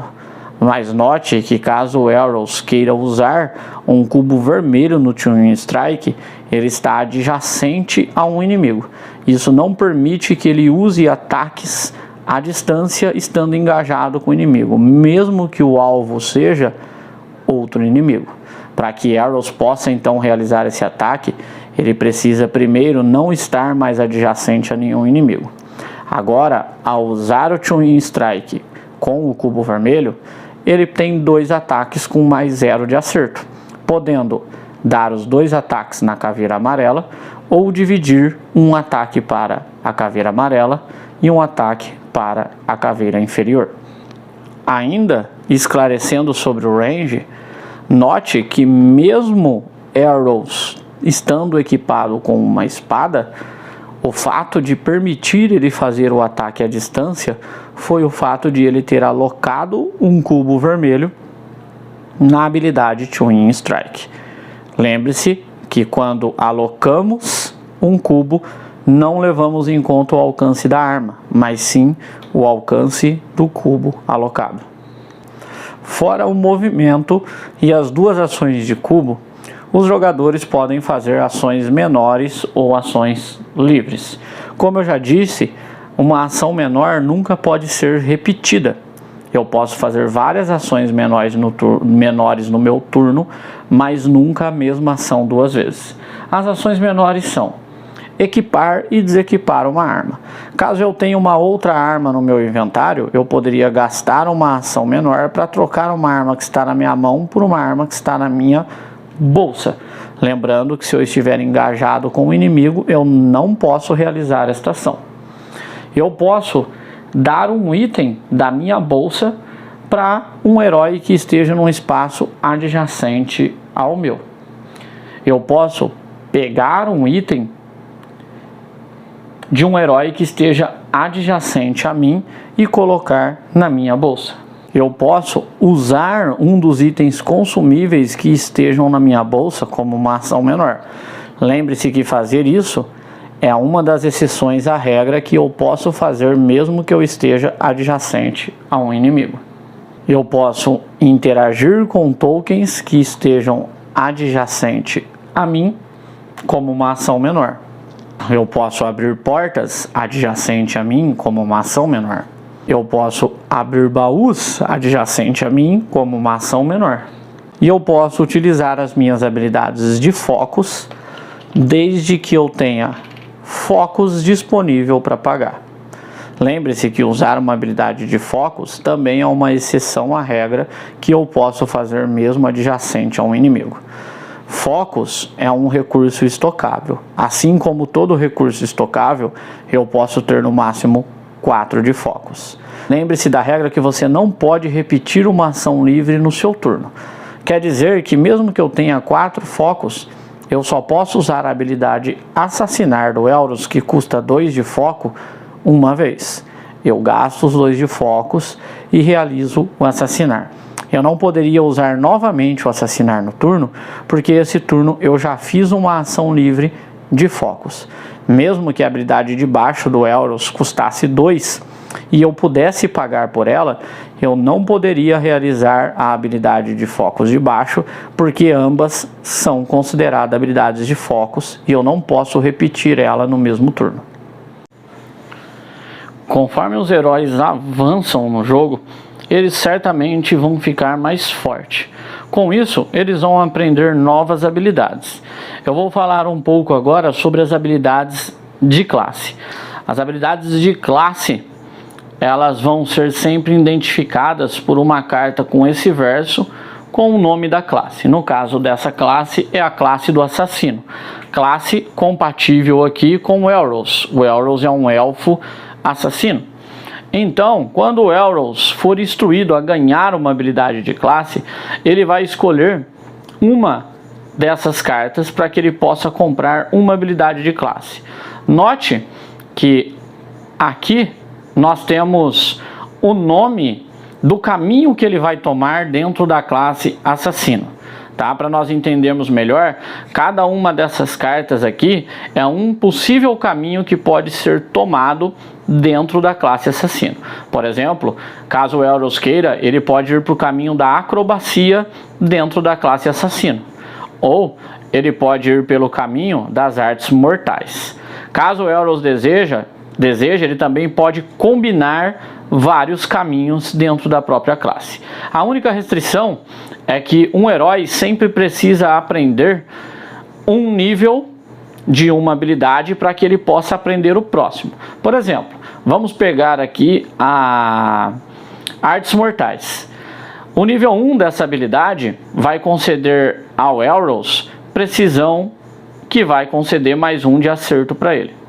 Arrows não poderia comprar direto a habilidade de nível 2, que é a precisão mortal. Antes de comprar a habilidade de nível 2, ele precisaria ter a habilidade de nível 1. Após ter a habilidade de nível 1, Arrows poderá escolher comprar qualquer uma das habilidades de level 2 e até mesmo as duas, se ele tiver pontos disponível para isso. Mas diferente vai ser no caso da acrobacia. Note que Arrows precisa começar com a habilidade Caltrops e ele então tem que seguir para a habilidade Swiftness para então ele ir para a habilidade Hidden Blade, pois uma é de level 1, uma é de level 2 e outra é de level 3. Quando um personagem é instruído a receber uma habilidade de classe, ele vai então identificar qual habilidade ele deseja aprender e então ele vai colocar um cubo branco sobre o nível da habilidade que agora ele possui. Então, neste caso, Arrows receberia a habilidade da árvore de acrobacia e ele teria a habilidade de nível 1 Caltrops. Caso um jogador queira, existe uma regra opcional na qual os jogadores podem fazer personagens multiclasse, comprando também habilidades de uma outra árvore que não pertence à classe assassino. Vamos pegar aqui o exemplo. Arrows poderia ter a opção de fazer um assassino feiticeiro. Dessa forma, ele poderia intercalar comprando habilidades de ambas as classes, se tornando assim um personagem multiclasse. A única restrição a essa regra é que você nunca pode ter mais de 2 classes, ou seja, eu não poderia adicionar uma terceira classe aqui no meu multiclasse. As habilidades de classe, diferente de muitas outras habilidades, elas são habilidades passivas e não necessitam de cubos de ação para que sejam ativadas. Por exemplo, caso aqui o nosso personagem tenha a habilidade de Caltrops, aqui vai estar dizendo que depois de ele resolver uma reação, ele pode aplicar um retalhar 2 no alvo. Dessa forma, ele não precisa gastar uma ação de cubo nessa habilidade para resolver o seu efeito. O gatilho dessa habilidade vai ser sempre que ele resolver uma reação. Os jogadores também poderão ser instruídos a ganhar uma nova habilidade no seu papel da dungeon ou no dungeon role. Para fazer isso, o jogador deve localizar a carta do seu papel da dungeon que tem o número 3. E ele precisa sempre começar pelo lado A. Ele pode então aprender até 2 habilidades novas do seu papel na dungeon. Nesse caso, o nosso personagem poderia então aprender a habilidade Execução do Striker. Porém, diferente das habilidades de classe, toda vez que um personagem aprender uma habilidade de classe ou uma habilidade de personagem que eu vou abordar daqui a pouco, ele recebe um cubo de ação extra correspondente à cor da habilidade que ele comprou. Nesse caso, quando o jogador que controla Arrows for instruído a ganhar uma habilidade de Dungeon Role, ele poderia comprar a habilidade Execução. Ao receber essa habilidade, ele poderia escolher entre receber um cubo amarelo ou um cubo vermelho adicional, além dos cubos iniciais que ele já começa. Note que essa habilidade da Dungeon Role possui um segundo nível que vai então apresentar agora um Triple Strike, concedendo aí, além da habilidade Execução aprendida anteriormente, também agora uma nova habilidade. E no caso da compra dessa nova habilidade, o personagem receberá novamente um cubo de ação extra de acordo com a cor da habilidade que ele recebeu. Os jogadores também podem ser instruídos a receber novas habilidades de herói. As cartas com habilidades de heróis vão ter a arte do seu herói aqui do lado esquerdo da carta. O lado 1 define que são habilidades de nível 1. Cada habilidade é correspondente a um tipo de atributo específico ou também pode ser uma habilidade passiva. Caso você seja instruído a ganhar uma habilidade de nível 2, você então pode melhorar a sua habilidade, que agora se torna nível 2. Assim como nas habilidades de Dungeon, quando você escolhe uma habilidade de herói, você também recebe um cubo extra de acordo com a cor que você comprou a habilidade. No caso de habilidades passivas, se atente ao nome que vai estar aqui em cima. Aqui está dizendo que essa é uma habilidade de sabedoria. Portanto, lembre-se que o cubo de sabedoria é o cubo azul. O jogador, então, ao pegar essa habilidade, por mais que ela seja passiva, ele precisa receber um cubo de sabedoria, pois é uma habilidade de sabedoria. Note que cada uma das habilidades estão ligadas a um tipo de atributo, facilitando assim o entendimento de qual cubo você receberá extra ao aprender a habilidade. Em determinados momentos no jogo, você poderá ser instruído a receber equipamentos que possuem dois lados, como este que eu estou apresentando a vocês. Esses equipamentos são identificados pois eles possuem dois lados. Toda vez que você receber esse equipamento, se atente à indicação de qual é o lado da frente e qual é o lado de trás. Quando você receber um equipamento desse tipo, você deve utilizar a parte da frente dessa carta. A qualquer momento em que você adquira uma pedra cósmica, você poderá descartar para dar um upgrade, para você encantar um item que possua um soquete, que possua um slot para isso. Então você pode virar a carta e usar essa carta agora do lado virado pelo resto da campanha. Os itens que possuem slots para essas gemas são esses itens de dois lados. Então, ao descartar uma pedra cósmica, você vai poder virar o seu equipamento para o lado de trás e utilizá-lo agora pelo restante da campanha com a parte de trás virada. Agora nós iremos falar dos monstros. Vamos primeiro compreender a anatomia de uma carta de monstro. Coisas importantes que precisamos saber sobre cada um dos monstros. A primeira coisa é que os monstros em Crônicas de Drunagor são classificados por cor. E essa cor pode ser identificado facilmente pelo fundo da carta.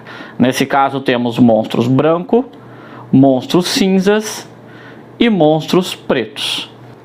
E também poderemos encontrar os monstros dourados, que são comandantes, e seguem uma mecânica ligeiramente diferente dos monstros normais. Por via de regra, todos os monstros vão seguir o mesmo padrão. Nós vamos encontrar o nome do monstro e embaixo a patente do monstro. Nesse caso, esse monstro é um Rookie. Note que nós podemos encontrar o mesmo tipo de monstro, o Cultista das Sombras, Fighter, que é uma classe acima, um pouco mais forte do que o Rook. Fique sempre atento em qual é a classe que a aventura vai pedir para você colocar o monstro. No canto esquerdo nós vamos ter as imunidades que esse monstro possui. No caso do cultista, ele é imune a veneno. Depois no centro nós vamos ter a runa em que esse monstro precisa se encaixar na trilha de iniciativa. E também a seta indicando se ele vai ficar na parte de cima ou na parte de baixo da trilha de iniciativa. Agora nós vamos ter aqui neste símbolo vermelho o número de pontos de vida que esse monstro vai ter, setando o ponto de vida dele na tabela utilizada para controle. Abaixo da runa, nós vamos ter o tipo de ataque deste monstro. Lembre-se, ataques com esse símbolo de alvo vermelho são ataques à distância, enquanto ataques com esse símbolo de espada sangrando, de cor amarela, são sempre ataques corpo a corpo. No desenho da bota, nós temos a quantidade de movimento que esse monstro pode realizar pelo tabuleiro. Neste texto, na parte de baixo da carta, nós vamos ter as habilidades que um monstro tem.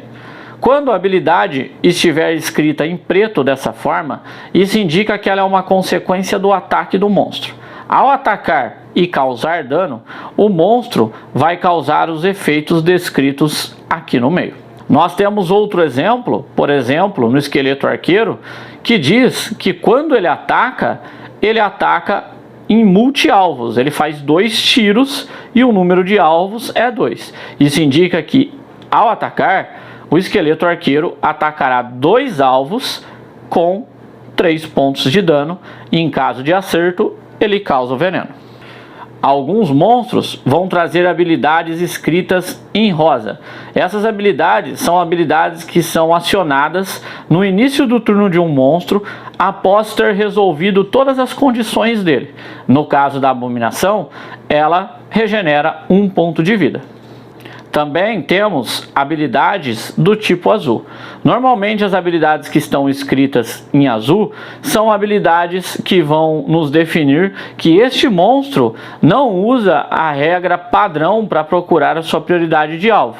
Ele vai procurar um alvo de acordo com a indicação dessa habilidade escrita em azul, podendo variar de monstro para monstro, podendo ser desde aquele que tem menos pontos de vida, como aquele que tem mais cubos de ação, ou aquele que tem mais cubos de maldição, e assim sucessivamente. E por último, aqui este valor impresso nessas 2 espadas cruzadas nos revela a quantidade de dano que o monstro causa quando ele ataca um dos nossos heróis. Alguns monstros terão esse símbolo, que indica que este é um monstro grande. Todo monstro que tenha esse símbolo, ele possui um grupo de imunidades que precisa ser sempre lembrado. Esses monstros não podem sofrer knockdown, não podem ser empurrados, não podem ser stunados e nem sofrer efeitos de movimentação de telecinésia. Vamos explicar agora como funciona o turno dos monstros e o seu comportamento na sua vez de jogar. A primeira coisa a se fazer no turno de um monstro é resolver todas as possíveis condições que este monstro possua, assim como nos heróis, resolvendo envenenamento e outros tipos de status que possam estar afetando esse inimigo.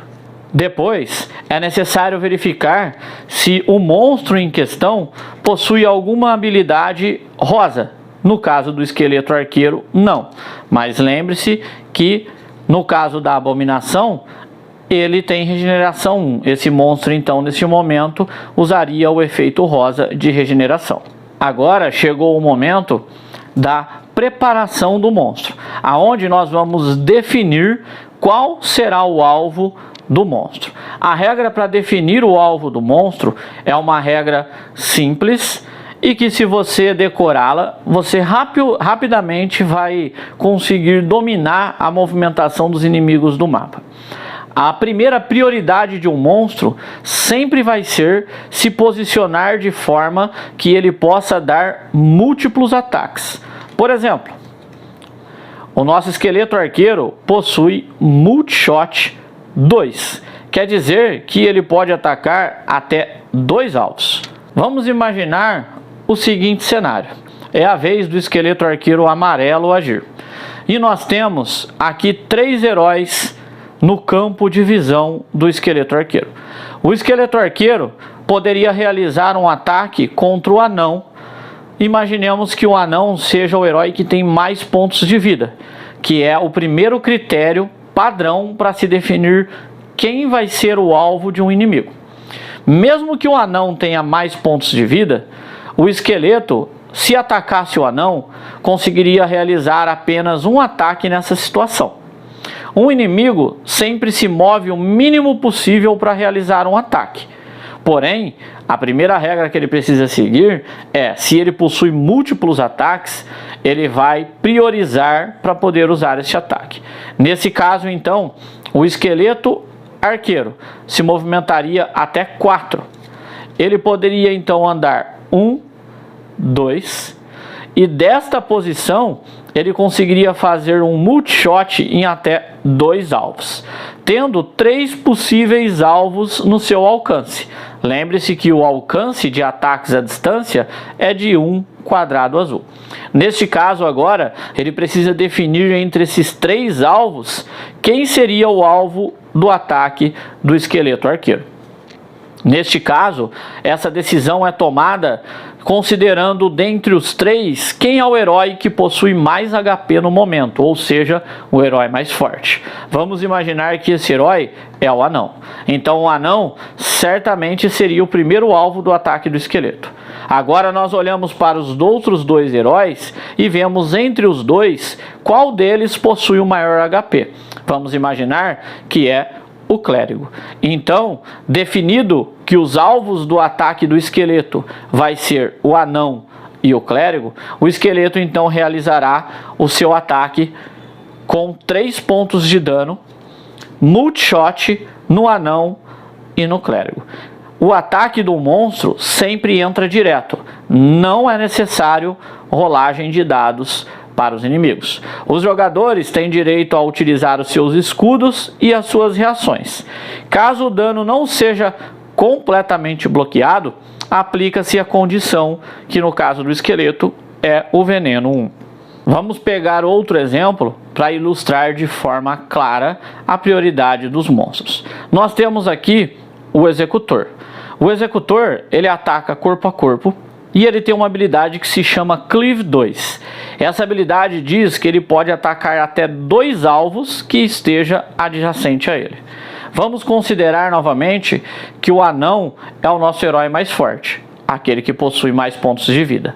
Mas, se o executor se movimentar e atacar o anão, ele não estará usando todo o potencial que ele possui, que é de atacar 2 alvos. Lembre-se que a primeira prioridade é atacar o máximo de heróis possível. Então, na hora de definir a movimentação do executor, ele usaria os seus 4 pontos de movimentos para tentar atacar mais de um alvo. Nesse caso, ele não conseguiria de maneira nenhuma atacar 2 alvos. Então, ele permaneceria com a sua estratégia de atacar o anão, que é o herói mais forte. Porém, imaginemos que a configuração agora seja essa. Na hora de definir o seu alvo, o executor verifica que se ele se mover 1, 2, 3 espaços, ele poderá então executar agora sim um cleave, acertando 2 heróis com o seu ataque, mesmo que eles não sejam os heróis mais fortes. E é isto então que ele irá realizar. Lembre-se que um monstro sempre vai tomar a menor rota para que ele possa então atacar os seus alvos, ou seja, ele vai se mover o mínimo possível. Porém, existe uma exceção a essa regra. Eu vou explicar na fase apropriada que quando um monstro ataca de cima de uma tile de escuridão, ele recebe um bônus. Caso o executor fosse realizar um ataque nos 2 alvos, a menor rota para ele seria 1, 2, 3 e então realizar um ataque com Cleave 2 nos 2 alvos. Porém, neste caso, pelo fato de ter um bônus para ele causar mais dano, ele não usaria a menor quantidade de movimentos. Ele se moveria de modo a aproveitar o máximo possível o dano da escuridão. Então ele andaria 1, 2, 3, 4 e ainda assim atacaria os 2 alvos com Cleave 2, causando dano. Ele só vai ignorar a escuridão no caso de que, se ele se posicionar na escuridão, ele atacaria um alvo só e não 2. Neste exemplo, ao invés de se posicionar na escuridão para atacar apenas um alvo, ele permanece então se movendo de modo que ele consiga atacar 2 alvos. O mesmo vale se o monstro precisar passar por terrenos que lhe causariam dano. Nesse caso, mesmo que ele precise pegar o maior caminho para atacar os seus alvos, ele vai tentar evitar o terreno que lhe causaria dano. Mas se isso não for possível, ele vai passar pelo terreno recebendo o dano para que ele possa então atacar os heróis. Pets e companheiros. Os pets e os companheiros, eles nunca são considerados como alvos para a ação dos monstros. Eles só recebem ataques de forma indireta. O que eu quero dizer? Imaginemos a seguinte configuração. O monstro não consideraria atacar o anão e o lobo, mesmo o anão tendo mais pontos de vida, porque o pet não seria considerado como dois personagens para ele atacar. Nessa situação, ele permaneceria indo até o seu alvo e atacaria os dois. Porém, nesta configuração, da qual ele não consegue atacar dois alvos, e quem possui o maior ponto de vida é o anão, ele se moveria para atacar o anão, e como consequência do seu cleave 2, ele atacaria o lobo que estaria aqui na área e acabaria levando o dano do ataque dele. Note que se o exemplo fosse o seguinte, o cleave 2 não visaria o lobo, e sim visaria os dois heróis, e o lobo então não levaria o ataque. Lembre-se que eu disse que nós temos um monstro do tipo comandante. O monstro comandante, ele tem algumas regras que são ligeiramente diferenciadas dos monstros normais. O primeiro, quando o jogo te indicar a colocar um comandante em jogo, ele vai definir o poder desse comandante, que vai ser utilizado pela sigla CP. A sigla CP vai ser um valor fixo definido pela aventura. Para encontrar esse valor, o jogo vai te dar um valor fixo primeiro.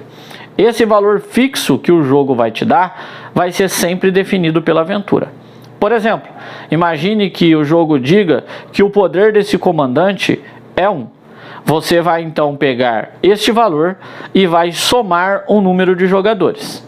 Imaginemos que nós estamos jogando em 4 jogadores. Então, um comandante com poder 1 mais 4 terá um total de 5 de poder. Agora, com o poder do monstro calculado, nós vamos conseguir definir qual será a vida do monstro.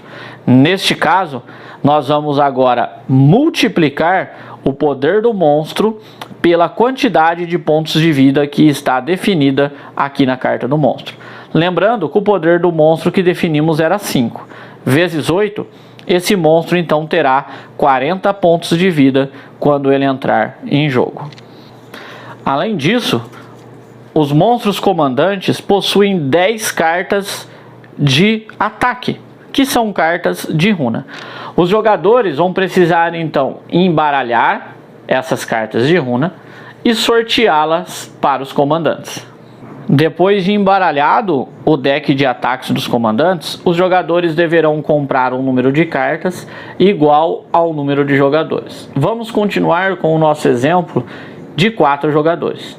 Agora, os jogadores então vão pegar cada uma dessas cartas e vão posicioná-las na runa e na posição apropriada em cima ou embaixo na trilha de iniciativa. Toda vez que o marcador de iniciativa chegar sobre essas cartas, os jogadores então deverão resolver os seus efeitos. Lembrando que isto não é considerado a ação, a ativação do comandante. O comandante terá a sua ativação normal no seu turno, indicado pela sua runa e pela sua posição. Somente nesse momento é que deve ser resolvido os efeitos que estiverem aplicados sobre ele, e ele então realizará o seu movimento e ataque seguindo a estratégia definida pela sua própria carta. Considere que esses são ataques e habilidades extras que o comandante usará durante o turno, pois ele é um inimigo mais forte do que os de costume. Outra mecânica chave das crônicas de Drunagor é a mecânica de escuridão. A escuridão é um elemento que está sempre ativo no jogo e estará sempre complicando a vida dos jogadores. Normalmente, a escuridão entrará no jogo através desta carta, Darkness Hunting. Toda vez que o marcador de iniciativa atingir essa carta, os jogadores deverão seguir as instruções. No caso aqui, comprar uma runa e então virar a carta. Novamente, quando o marcador atingir esta carta, agora os jogadores precisarão comprar 2 runas e então virar esta carta. Quando os jogadores forem instruídos a comprar uma runa, eles vão então localizar o saco de runas, irão sortear uma runa e farão o seguinte: Primeiro, eles vão olhar a parte de trás da runa, que vai definir qual será o tamanho da peça de escuridão que irá entrar no tabuleiro. Localizado a peça de escuridão apropriada, os jogadores deverão posicionar a escuridão em um dos pontos de respawn de escuridão, localizados por esse símbolo no tabuleiro. O modo como essa peça vai ser posicionada no tabuleiro vai seguir algumas regras. Primeiro, a escuridão sempre perseguirá o herói mais forte, ou seja, o herói que tenha mais HP. Imaginemos que nessa situação o herói mais forte seja o Elros, o assassino. A escuridão então precisa ser posicionada de modo a tentar atingir o Elros. Nós podemos notar que independente de como eu posicione, ela não vai conseguir ainda chegar até o espaço aonde o Elros esteja. Então eu poderia posicionar a escuridão assim, ou eu poderia posicionar a escuridão assim. Quando houver uma ambiguidade de possibilidades e não for afetar a mecânica do jogo, o líder pode escolher em qual posição ele gostaria de colocar as sombras. Depois de posicionado a escuridão, a runa que foi sorteada precisa ser colocada no mesmo espaço de desenho compatível da trilha de iniciativa, empilhando as runas sobre o símbolo correspondente. Vamos imaginar agora que o herói de maior HP não é o Elros, e sim o clérigo. Nesse caso, a runa teria que perseguir o clérigo e não o Elros. Mas uma runa nunca pode ficar em desnível, ela não poderia ficar suspensa aqui e nem suspensa dessa forma. Quando isso acontecer, ou quando o formato da runa for impossibilitado de ser posicionado no tabuleiro por algum motivo, você deve realizar um efeito de quebra de escuridão. Ao fazer isso, você não vai colocar a runa do formato apropriado, mas você vai pegar 3 runas menores de um quadrado e vai então agora posicioná-las de modo a perseguir o clérigo, executando a quebra de runa. As runas precisam sempre ser posicionadas, a escuridão precisa sempre ser posicionada ortogonalmente e nunca na diagonal, tá? Sempre na forma ortogonal, tentando alcançar o herói que tenha mais HP. Vamos imaginar aqui a seguinte situação. Foi comprado a runa maior e o herói de maior HP é o Elros. Nós já sabemos que não podemos colocar a runa suspensa.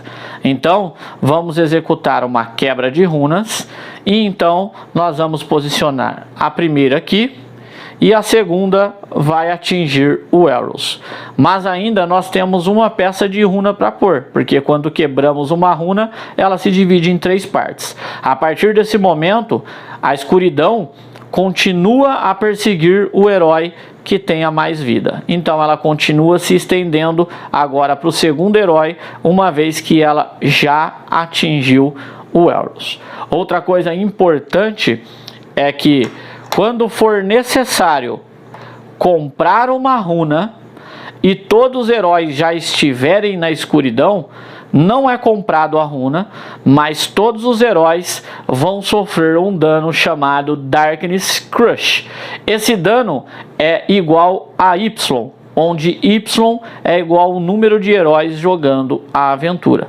No nosso exemplo, os 2 heróis receberiam 2 pontos de dano. Se eles estivessem jogando em 3 heróis, por exemplo, os 3 receberiam 3 pontos de dano. A escuridão, ela desengatilha alguns efeitos nos heróis.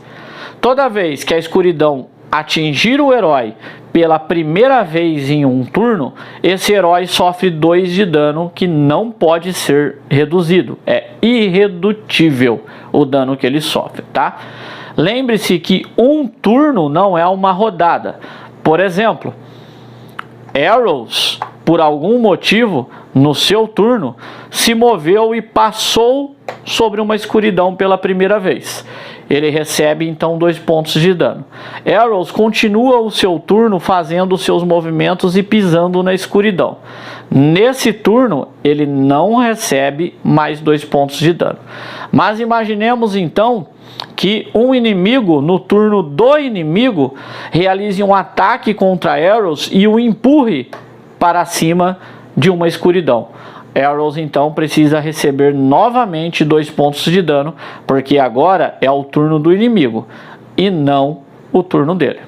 Então toda vez que um herói, pela primeira vez em um turno, passar ou terminar o seu movimento sobre uma escuridão, ele precisa receber 2 pontos de dano. A escuridão também tem um efeito negativo para os heróis que estão sobre ela e tentam atacar inimigos. Um herói sobre uma escuridão recebe -2 de acerto quando ele tenta atacar um inimigo estando sob a escuridão. Os monstros se fortalecem na escuridão. Um monstro, quando ataca um herói estando sob a escuridão, ele recebe mais 2 de dano no seu ataque. Lembrando que na mecânica dos monstros, eles sempre procurarão se posicionar na escuridão de forma a aumentar o dano causado sobre os heróis. Nas Crônicas de Drunagor, nós vamos ter diferentes tipos de terreno. Como regra padrão para todos os terrenos, toda vez que um herói pisar ou terminar um turno sobre um terreno, ele sofre o seu efeito apenas uma vez, assim como eu expliquei na escuridão. Caso Arrows ande pela lava, ele sofrerá o efeito da lava apenas uma vez no seu turno. Mas se por algum motivo ele for empurrado para a lava novamente, ainda na mesma rodada, lembre-se que é um turno diferente e ele precisa então sofrer novamente o efeito da lava. Essa regra é padrão para todos os terrenos. Funcionam da mesma forma. Eu vou explicar agora qual é o efeito de cada um dos terrenos. Toda vez que um herói ou monstro sofre o efeito de lava, ele precisa então receber um efeito de Burn 2 ou Queimadura 2. Toda vez que um herói ou um monstro entrar pela primeira vez em um terreno de água, ele precisa perder 1 ponto dos seus movimentos disponíveis. Toda vez que um herói ou inimigo for afetado pela primeira vez em um turno por um terreno de veneno, ele deve receber um efeito de Poison ou Veneno 2. Toda vez que um herói ou inimigo for afetado pela primeira vez por espinhos, ele deve receber um efeito de Sangramento 2. Toda vez que um herói for afetado por um terreno de Darkness pela primeira vez, como já explicado, ele deve sofrer 2 de danos que não podem ser prevenidos. Bom, galera, e para finalizarmos o nosso vídeo de regra, toda vez que você terminar uma aventura, o jogo vai instruir se você irá ou não para o acampamento. Caso você seja instruído a ir para a fase do acampamento, você precisa seguir todos esses passos em ordem, todos os jogadores, de forma simultânea. Primeiro, os jogadores precisam remover todos os tokens e recursos que estejam sobre o seu tabuleiro. Sejam eles veneno, sangramento, focos, escudos, todos os tokens de recurso. Depois, todos os jogadores vão remover todos os cubos de maldição e os cubos de trauma que estão sobre o seu tabuleiro de herói. Depois, os jogadores irão realizar uma ação de recall de todos os seus cubos sem sofrer o cubo de maldição. Depois, os jogadores vão recuperar todo o seu HP. Agora, eles precisam localizar a ficha de campanha e apagar em sua ficha de campanha todos os efeitos de status ou auras que não forem permanentes. Isso você vai saber porque o próprio jogo vai indicar o que deve e o que não deve ser removido. Depois, os jogadores deverão receber a recompensa que estiver descrita no final da missão jogada, de acordo com o livro de aventuras. No livro de aventuras, no final nós vamos encontrar um quadro recompensa, descrito o que cada jogador recebeu. Nesse momento, os jogadores então recebem as suas recompensas. Agora, os jogadores eles podem guardar ou pegar qualquer item que eles tenham guardado em seu acampamento. Os jogadores, por via de regra, podem guardar praticamente todos os itens, armas, armaduras, amuletos no acampamento. Porém, existe uma exceção a essa regra, tá? Itens pegos em baús não podem ser guardados no acampamento. Eles podem ser levados de uma missão para outra na mochila do herói, não podem ficar guardados no acampamento. Eles precisam ser transportados junto com os heróis na mochila.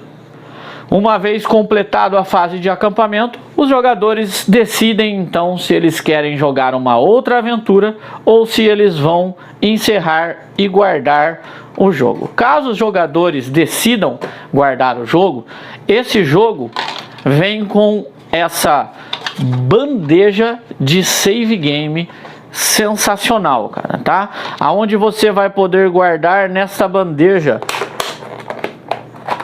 todas as cartas do seu herói, todos os cubos, todos os componentes que são necessários para o seu herói, facilitando então que vocês comecem uma nova aventura a próxima vez que vocês forem jogar.